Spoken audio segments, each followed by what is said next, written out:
예. 지금 현장에 캐나다 토론토, 그 다음에 미국 사크라멘토, LA, 뉴욕에서 오신 분들이 있어요.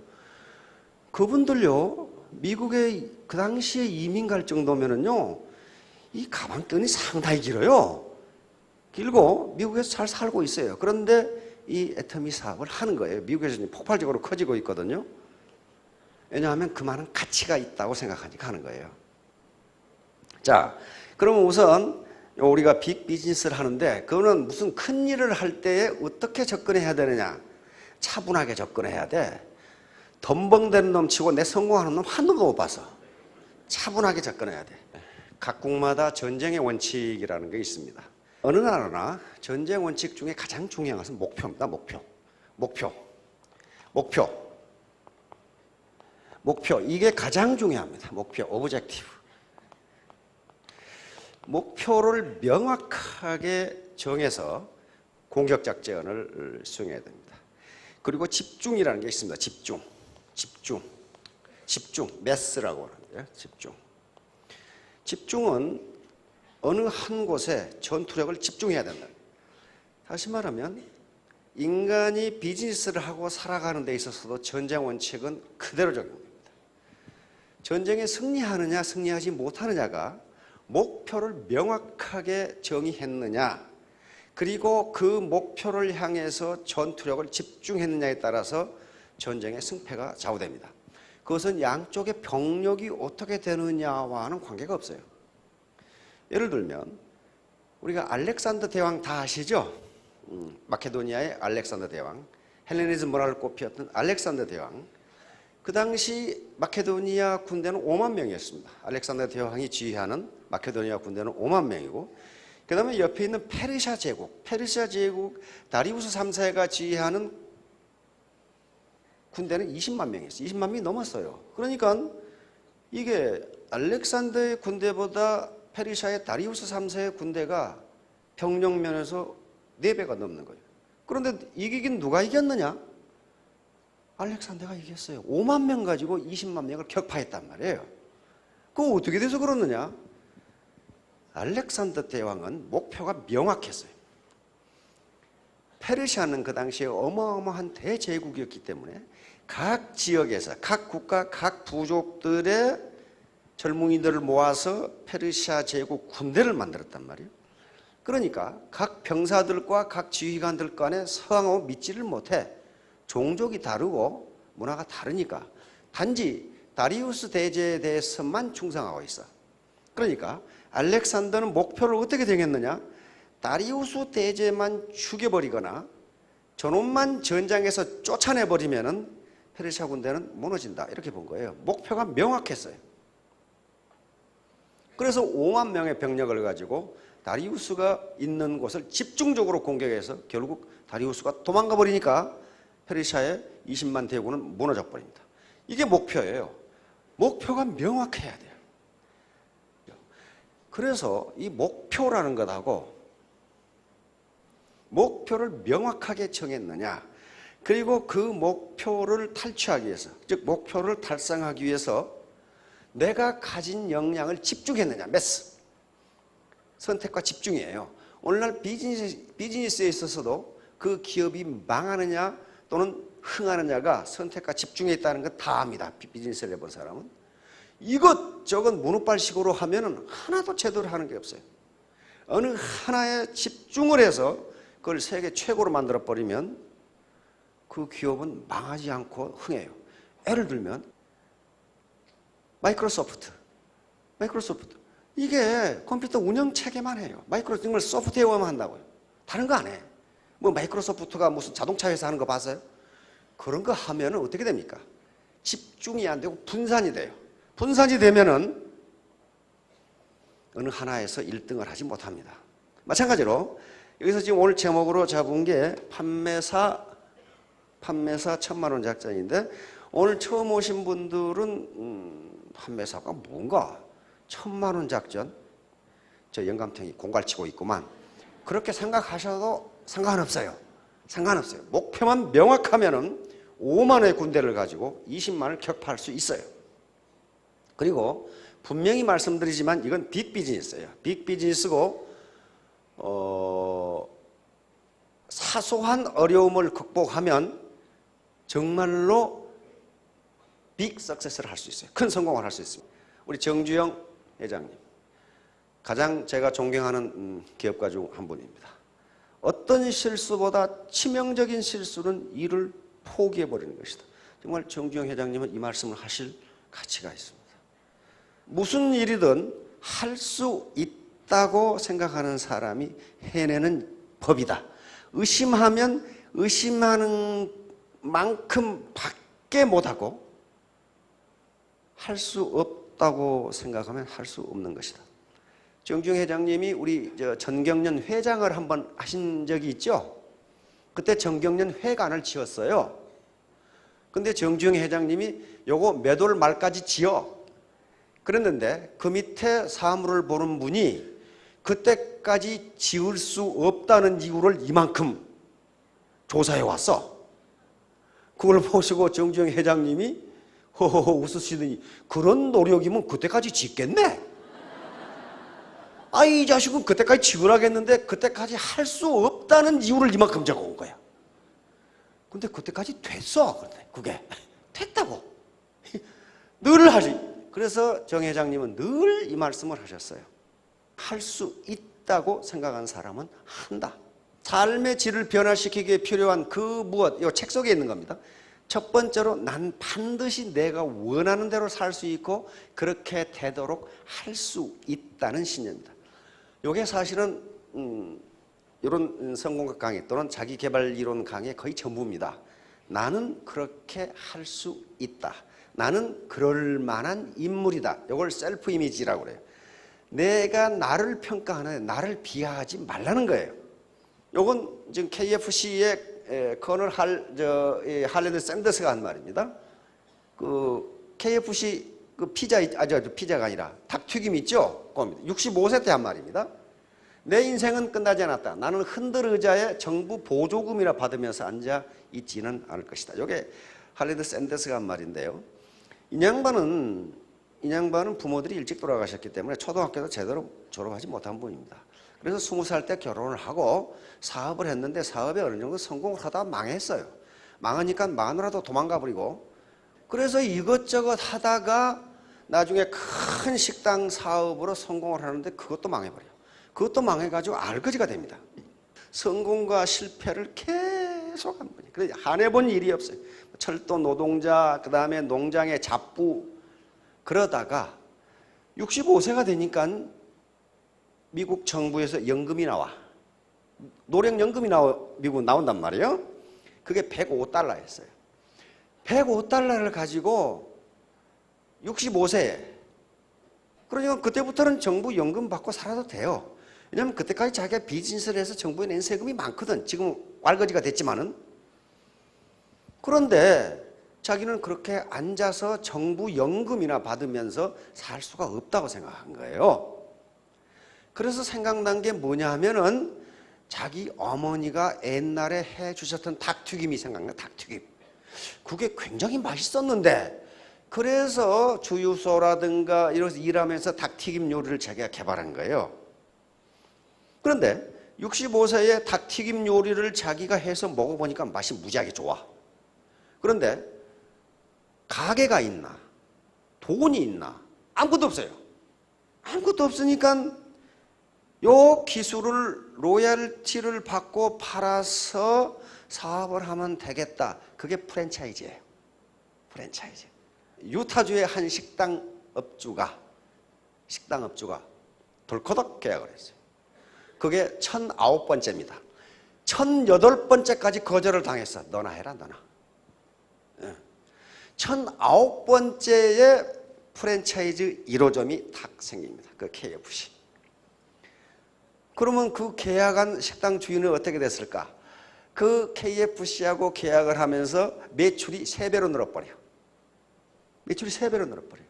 왜냐하면 거기에 닭튀김이라는 특유한 메뉴가 있기 때문에 그 식당에 사람들이 몰려들어. 자, 그 식당 주인은 뭘 본 거예요. 그렇죠? 그래서 결국 거부가 됐어요. 거부. 그 프랜차이즈를 가지고 나중에 그 사업을 다 하게 되죠. 자, 이와 같이 65세에 시작해서 68세에 1호점을 가맹을 시킵니다. 그래서 3년간 전 미국을 돌아다니면서 만난 식당 주인이 1,008명이었다는 거예요. 1,009번째 계약을 했거든요. 시중에 책이 나왔습니다. 1,009번째 성공이라고 나와 있어요. 그 정도로 집념을 가지고 나는 내가 하는 닭튀김 요리가 최고로 맛있다. 언젠가는 주인이 나타날 거라고 생각한 거예요. 이제 여기 오신 분들의 처음 오신 분들 세 가지 의문이 있죠. 할 것인가 말 것인가. 저놈들 사기꾼 아닌가. 나 같은 사람도 성공할 수 있을까. 나는 전업주부였는데, 나는 공직에만 몇십 년 있었는데, 나는 교직 생활만 몇 년을 했는데 성공할 수 있을 것인가. 괜찮은 것 같은데 그럼 어떻게 해야 성공하나. 이 세 가지 의문이에요. 할 것인가 말 것인가. 나 같은 사람도 성공할 수 있을까. 어떻게 할 것인가. 요 세 가지 의문, 그 중에서도 특히 첫 번째, 두 번째 의문이 해소되지 않으면 사업 못하는 거죠. 그러면 우선 요걸 판단하고 넘어가야 되는데, 무슨 판단을 하건 무슨 일을 하건 성공하는 데는 세 가지 조건이 있습니다. 우선 쿨헤드, 차가운 머리가 있어요. 이건 냉철한 이성입니다. 누가 좋다니까 하고 안 좋다니까 안 하고 그건 냉철한 이성이 아니에요. 쿨헤드가 아니에요. 이건 머리 공부입니다. 인텔렉츄얼 디스플린, 머리 훈련이에요.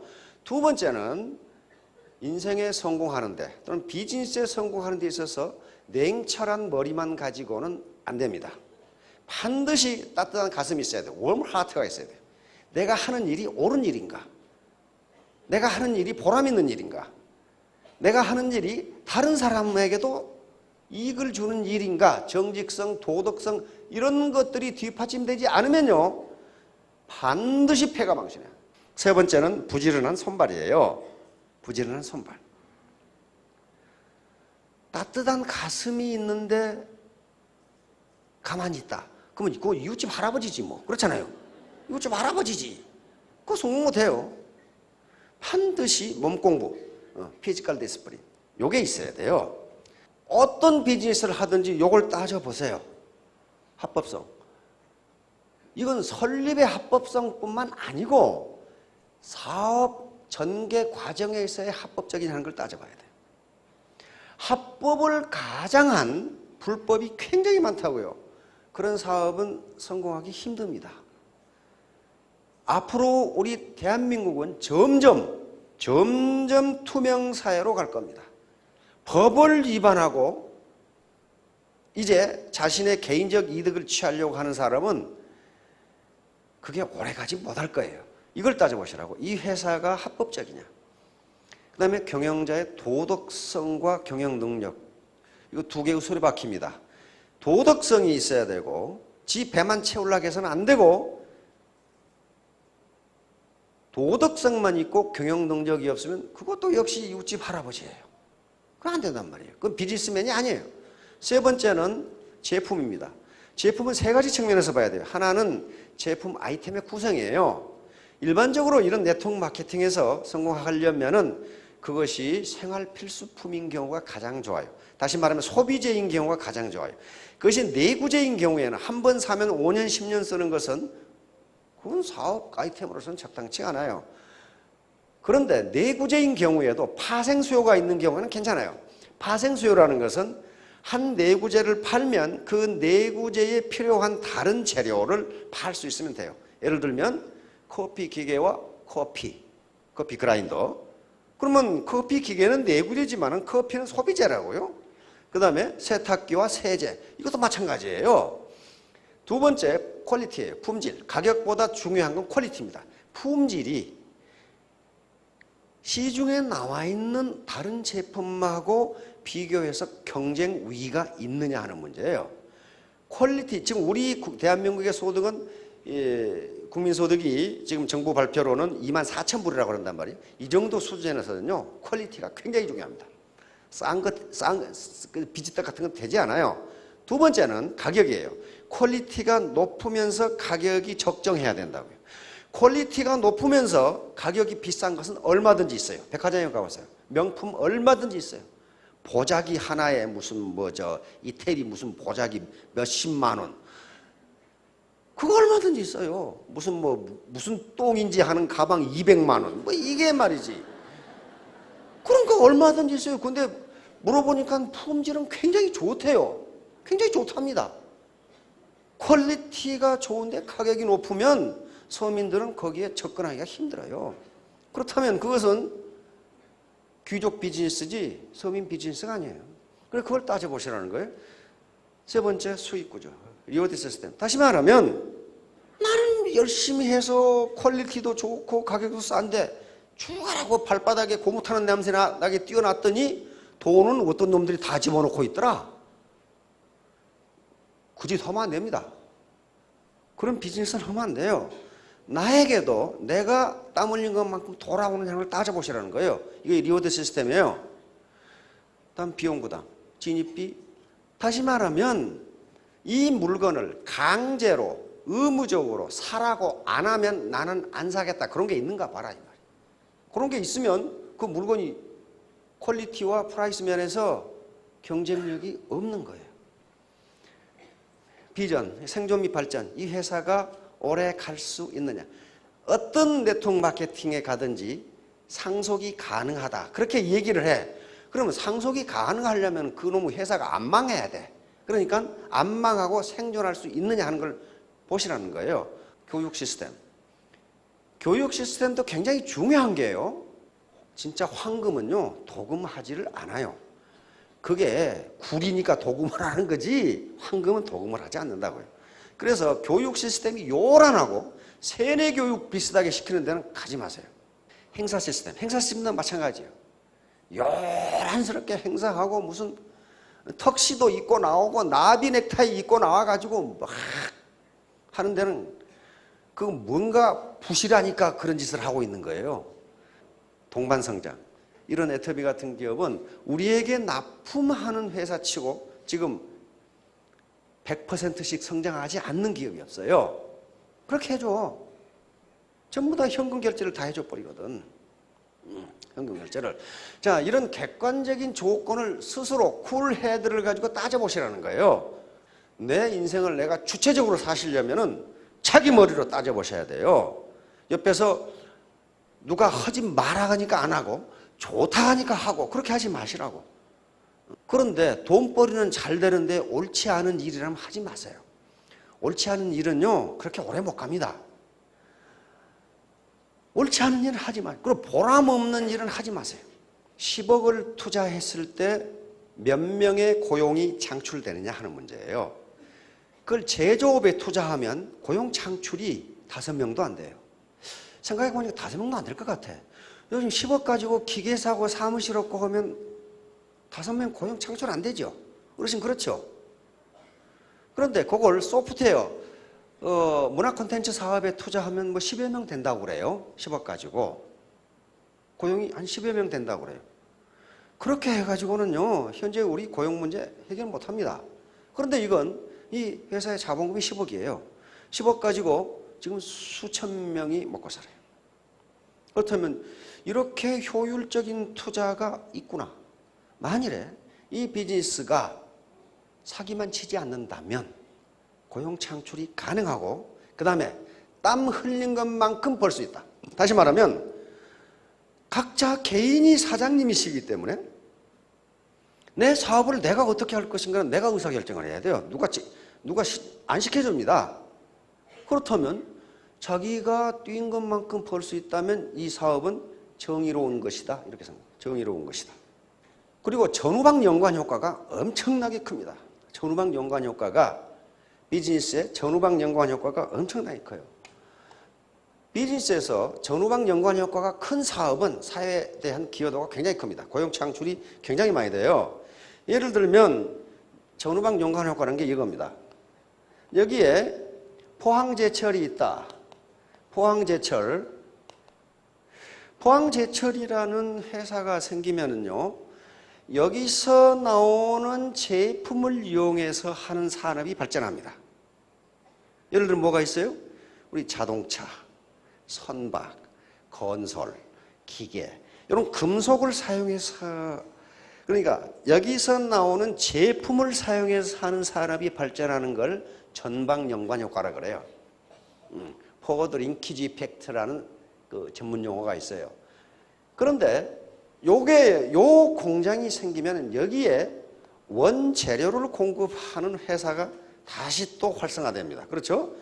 예를 들면 광산업이라든가 전기라든가 또는 석회석이라든가 유연탄이라든가 이런 어떤 원료를 또 고철이라든가 이런 산업이 발전한다고요. 이걸 후방연관 효과, 백워드 링키지 이펙트라고 하는 효과입니다.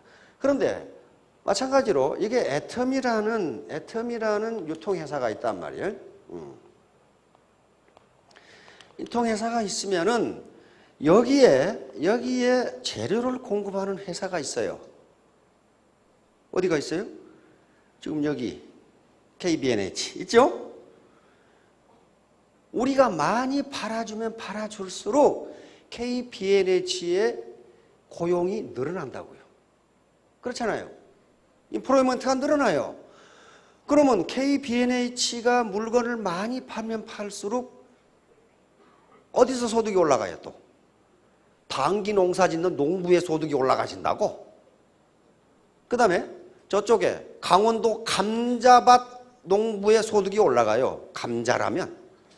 그렇잖아요. 감자라면. 남해안에 김 뜯는 아줌마 소득이 올라가. 김. 그렇잖아요. 이게 백워드 링키지 이펙트예요. 후방 연관효과라고요. 이게 무수히 많아. 지금 제품마다 다 있어요. 그것이 몇 단계로 이렇게 내려가요. 몇 단계로. 우리 애터미 사업을 개인이 성공적으로 하는 것은 다른 사람을 먹여 살리는 거예요. 나 혼자 돈 벌어서 잘 먹고 잘 사는 게 아니고 다른 사람을 먹여 살린다고요. 그러나 일확천금은 절대로 안 됩니다. 애터미 사업에서 일확천금하는 법은 없어요. 우보 천리, 소고름으로 천리를 간다 그 말이죠. 그 소는 묘하게 뒤로는 안 가. 소 뒷걸음질 치는 거 봤어요? 뒤로는 안 가요. 앞으로만 가는데 꾸역꾸역하죠. 이게 천리를 갈 수. 다시 말하면 3년, 적어도 3년 내지 5년 몰입하면 일정 소득 수준을 올릴 수 있습니다. 이제 목표 설정과 자기 암시. 아까 전쟁의 원칙 중에 가장 중요한 게 목표라고 그랬어요. 우리 군대가 어디를 공격할 것이냐. 그러면 애터미 사업에서는 바로 군대가 자기 혼자예요. 자기 혼자잖아요. 자기가 지휘관이에요. 지휘관. 그러면 밑에 파트너들이 있으니까 사실은 연합전선을 구축하고 있는 거라고. 목표를 어떻게 잡을 것이냐. 바로 우리 미켈란젤로 지금부터 수천 년 전에 이 르네상스 시대 1100년 년 전에 우리가 더욱 경계해야 할 것은 목표를 지나치게 높게 정하고 이루지 못하는 것이 아니라 목표를 지나치게 낮게 잡고 그것을 달성하는 것이다. 요것을 늘 미켈란젤로는 강조했어요. 다시 말하면 내가 로얄 마스터가 되겠다. 상당히 어렵거든요. 쉬운 게 아니에요. 그런데 그렇게 잡고 달성하지 못하더라도 호랑이를 그리다가 안 되면 개라도 되는데 처음부터 개락을 그리려고 생각하면 쥐밖에 안 나온다. 지금 그런 얘기예요. 지금 미켈란젤로가 늘 얘기를 했어요. 너무 목표를 낮게 잡지 마라. 높게 잡고. 왜? 인간의 잠재력이라는 걸 알고 있었어요. 잠재력을 발휘하면 그 목표를 달성할 수 있다. 이렇게 본 거예요. 그러나 가장 중요한 게 목표예요. 이것은요. 어떤 기업이든지 또는 어떤 국가든지 그 목표라는 게 있어요. 목표. 우리 애터미의 첫 번째 목표가 뭐예요? 우리 국가 목표도 첫 번째가 생존이에요. 나라가 살아남아야 무슨 그다음 뭐 일을 할 거 아니에요. 첫 번째 목표가 국가 안보예요. 모든 조직, 모든 유기체의 첫 번째 목표는 생존입니다. 살아남아야 돼요. 목표 설정과 몰입인데 이것은 왜 목표를 설정하는 이유가 많은데요. 목표가 없으면 몰입이 안 돼요. 몰입이 안 돼. 이 얘기는 가끔 제가 이 예를 드는데요. 어떤 도시국가의 청년이 불평이 많아. 왕한테 가가지고 왕이시여. 왕이라면은 인생을 성공적으로 사는 방법이 무엇입니까? 왕이라면 그 정도는 가르쳐 줘야죠. 그러니까 왕이 그래 내가 가르쳐 주마. 근데 조건이 하나 있다. 요 포도주잔에 포도주를 담아가지고 시내를 한 바퀴 돌아와서 오면 내가 가르쳐 주겠다. 단 네가 그 포도주잔을 들고 포도주를 한 방울이라도 흘리면 네 목을 치겠다. 오케이 하겠네. 오케이 하고 이거 들었단 말이에요. 그래서 포도잔을 들고 시내를 한 바퀴 돌아오니까 한 방울도 안 흘렸어요. 그러니까 왕이 물었습니다. 너 시내 돌아다니면서 술 먹고 노래 부르는 소리 들었냐? 그랬더니 못 들었습니다. 청춘 남녀가 데이트하는 거 봤냐? 못 봤습니다. 장사꾼들이 싸우는 거 봤냐? 못 봤습니다. 바로 그거다. 그게 성공의 비결이다. 네가 무엇인가 집중하면 옆에서 뭐라고 하건 그 소리가 들리지 않는다. 그러면 너는 성공한다. 자, 여기에는 두 가지 목표가 있습니다. 하나는 이 청년은 인생을 성공적으로 사는 방법을 알아야 되겠다는 최고 목표, 최상의 목표라고 그래요. 이게 최상의 목표가 있어요. 그런데 그 목표가 너무 중요하기 때문에 왕이 이 포도주 잔을 들고 한 방울도 흘리지 않고 돌아오면 가르쳐 주겠다. 이걸 오케이 한 거예요. 그러니까 단기적인 목표는 포도주를 흘리지 않고 돌아오는 것, 이게 단기 목표예요. 그렇죠? 그러나 장기 목표는 인생을 성공적으로 사는 방법을 아는 것, 이게 장기 목표예요. 그런데 이 청년에게는 목이 달아나도 좋으니 이 장기 목표가 너무 중요하니까 왕의 제안을 받아들인 거란 말이에요. 그러니까 여러분들이 균형 잡힌 삶, 다시 말하면 경제적으로 풍요롭고 그 다음에 누군가를 사랑하고 내가 배우고 싶은 걸 배우고 그리고 주변 환경, 다시 말하면 이 사회와 국가 또는 인류에게 기여하는 삶을 살고 싶다는 목표가 너무 중요하다면은 단기 목표를 달성해야 된다는 거예요. 단기 목표가 우선 판매사가 되는 거고 월천댁이 되는 거라고 그래요, 지금. 그러면 자기 암시인데 왜 목표를 설정하라고 하느냐? 성공 철학자들과 성공학 이론가들이 이구동성으로 하는 것은 자기 암시입니다. 자기 암시. 내가 언제까지 3개월 이내에 판매사가 되겠다. 내가 3년 이내에 월천댁 월천남이 되겠다. 이렇게 목표를 정하면 그것이 곧 자기가 자기에게 암시를 주는 거라는 거예요. 그리고 자기가 자기에게 서약을 하는 거라는 겁니다. 그런데 그것이 잠재의식에 들어가면 잠재의식은 성공 메커니즘, 석세스 메커니즘을 자동적으로 작동시켜서 그 목표를 달성해 준다. 요겁니다. 요거예요. 그러니까 목표를 정하라는 거예요. 아무 목표가 없으면 자기가 자기에게 서약을 하는 것이 없어요. 우리가 서약을 하면 그걸 지키려고 노력하잖아요.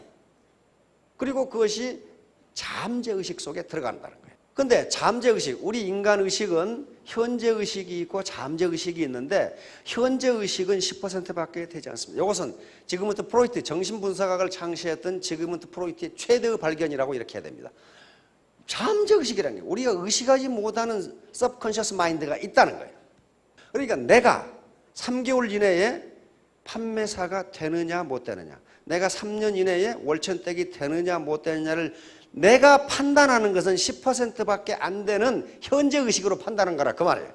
근데 90%나 되는 잠재의식은 너는 할 수 있다고 생각하는데 현재의식은 나는 할 수 없다고 생각한단 말이에요. 그러니까 이걸 목표를 정해놓고 그걸 잠재의식에 계속 집어넣어서 할 수 있다는 마인드로 바꾸라는 거예요. 영천에 영천시 북안면이라는 데가 있어. 거기에 돌할매 공원이 있어요. 그런데 거기 사람들이 무지 찾아와서 소원을 비는데 소원이 이루어져. 기가 막히거든. 근데 돌할매 공원에 가보면 이 돌이 요게 돌할매, 돌덩어리, 요게. 돌이 동글동글한 게 생겨가지고 럭비공처럼 생긴 돌이가 하나 있어요. 그런데 거기 가서 자기 주소 성명을 이야기하고 나는 경상북도 영천 북안면에 사는 김말동입니다. 이렇게 하고 그 돌할매한테 소원을 빌어. 내가 애터미 사업에 월천댁이 되도록 해 주십시오. 이렇게 소원을 빌어요. 그런데 그 소원을 빌기 전에 돌을 들어보고 이게 10kg이니까 그냥 들 수 있죠. 소원을 빈 다음에 이 돌덩어리, 돌할매라고 불러요. 이 돌할매가 당신의 소원을 들어주면 돌을 무거워서 못 들 것이다. 그렇게 돼 있어요. 그런데 실제로 소원을 말하고 돌을 들면은 그 다음에 돌을 못 들어. 그래가지고 기분 좋아가지고 가야 내가 월천댁이 됐다. 이렇게. 실존적으로 그 돌의 무게는 10kg가 딱 정해져 있어요. 그런데 잠재의식에서 무겁다고 생각하면 실제로 무겁게 느꼈어요. 그만큼 잠재의식은 무섭습니다. 믿는 대로 이루어진다예요. 믿는 대로 이루어진다. 이것이 소위 로버트 머튼 박사의 자기 충족적 애언이론입니다. 하버드 대학의 사회학 교수죠. 자기가 그렇다고 믿으면 그렇게 된다예요. 또 그것이 교육 현장에서 실증적으로 검증된 것이 피그말리온 효과입니다. 믿는 대로 이루어진다. 믿는 대로 이루어진다. 이제 잠재의식 속에 목표를 집어넣으세요. 그냥 나는 2017년 5월 30일까지 월천댁이 되겠다. 안 되면 손해볼 거 있나요? 없어요. 손해를 안 봐. 손해를 해놓고 나는 할 수 있다. 나는 반드시 하겠다. 이걸 침대 머리맡에 붙여놓고 하시라는 거예요. 이거 침대 머리맡에 붙여놓고 중얼거린다고 해서 누가 미친놈이라고 할 사람도 없고, 옆에서 남편이 미쳤다고 그러면 그거 어떻게 하셨어요? 그렇게 얘기했어요. 나 미쳤는데. 내가 미쳤는데 3년 후에 당신 애쿠스 사줄게. 그러면 남자들은 또 철딱서니가 없어서 3년 후에 애쿠스 생긴다고 또 생각하고 있어 또. 요 목표를 정해놓고 자기 암시를 주라는 거예요. 요거 이제 판매사를 100일로 잡은 것은 하루 10시간 몰입을 가정한 거면 1000시간이에요. 1000시간 몰입하면 판매사 될 수 있다는 거예요. 예, 천일 천만원 작전도 마찬가지입니다. 천일 천만원 작전은 바로 1만 시간의 법칙을 이야기하는 겁니다. 1만 시간의 법칙은 세계적인 법칙입니다. 1만 시간을 몰입하지 않고는 누구도 눈에 띄는 성공을 할 수 없다는 게 1만 시간의 법칙이에요. 미국에서는 특히 이 법칙을 실험하는 교수들이 많습니다. 에릭슨 교수라든가 데니얼 교수 실험하는데 맞다. 어느 누구도 IQ에 관계없이 현재 상태에 관계없이 1만 시간을 투입하지 않고는 몰입하지 않고는 탁월한 성공을 못한다. 다시 말하면 그 말은 IQ에 관계없이 현재 상태에 관계없이 1만 시간을 투입하면 탁월한 성공을 할 수 있다. 그러면서 이 사람들이 뭐 빌 게이츠 예라든가 베토벤, 모차르트라든가 그다음에 비틀즈 예를 듭니다. 이 사람들이 탁월했던 것은 머리가 좋아서가 아니고 1만 시간 이상 몰입했기 때문이다. 본인들이 그걸 인정을 했어요. 그렇다. 나는 컴퓨터에 미쳤다. 그런 식으로 인정을 해요. 우리는 노래에 미쳤다. 그래서 결국은 미친 듯이 1만 시간 하고 났더니 어느 날 유명해졌더라. 그런 얘기를 한단 말이에요. 그러니까 여기 계신 분들도 미쳤다는 소리를 듣도록 몰입을 해보세요. 저놈이 어쩌다 저렇게 미쳤나. 그렇게 되게. 요게 이렇게 되는 것도 적어도 100일 동안 이 상태를 유지하면 우리 뇌세포가 요것을 자기 몸무게라고 인식을 한답니다. 그렇지 않으면 이렇게 돌아가 버린대요. 이렇게 되고 싶으시죠? 자, 다음. 바로 판매사가 되는 게 이륙입니다. 이륙이에요. 여기서 벗어나지 않으면요, 순환궤도에 들어갈 수가 없어요. 결론, 견인불발. 이건 소동파가 한 얘기인데요. 자고로 옛날부터 큰 업적을 이룬 분들은 상당히 똑똑한 사람이었으면 틀림없지만은 그러나 견인불발, 굽히지 않았다. 굳게 참고 꺾어지지 않았다. 다시 말하면 자기 초지일관했다. 이런 사람이다. 소동파에 그래가 있습니다. 나쁜 태도, 이건 펑크난 타이와 늘 해야겠다. 나쁜 태도는 뭐냐? 부정적인 태도, 교만, 핑계, 게으름, 비도덕적인 행동, 이기주의인 행동 가지고는 성공할 수 없다. 이렇게 갈아 껴야 돼. 당신은 당신의 인생에 맞게 상황을 조정할 수는 없다. 그러나 그 상황에 맞게 당신의 태도를 조정할 수는 있다. 유명한 지그지글러라고 하는 자기개발 이론가 그리고 성공철학자입니다. 상황에 맞게 자기 태도를 결정해 상황을 변경시킬 수는 없어요. 21세기 창조 시대로 가고 있는데 이걸 변화시킬 수가 없어. 자기가 맞춰야 돼요. 당신의 삶은 당신이 당신에게 가져다 주는 것이 아니라, 삶이 당신에게 가져다 주는 것이 아니라 당신이 삶에 가져다 준 태도에 결정된다. 또 당신에게 일어난 일이 아니라 일어난 일을 바라보는 당신의 마음의 태도에 결정된다. 태도를 늘 현자들은 전부 마음의 태도를 이야기합니다. 멘탈 애티튜드, 정신 자세예요. 태도, 알파벳 순서대로 한 100점이죠. 우리가 애터미 사업을 혼자 성공할 수 없다는 게 요겁니다. 자기의 능력은 1%만 있으면 돼요. 난 능력이 없어 못한다. 그렇지가 않아요. 태도가 불량하면 못합니다. 나머지는 전부 태도와 관련되는 겁니다. 그러니까 내 능력이 1%라면 100사람이 모이면 100%가 돼서 그건 크게 성공한다는 얘기예요. 근데 나머지는 뭐냐? 99%는 태도입니다. 자, 3년 후, 5년 뒤에 모두 월천댁 월천남이 되시기 바랍니다. 감사합니다.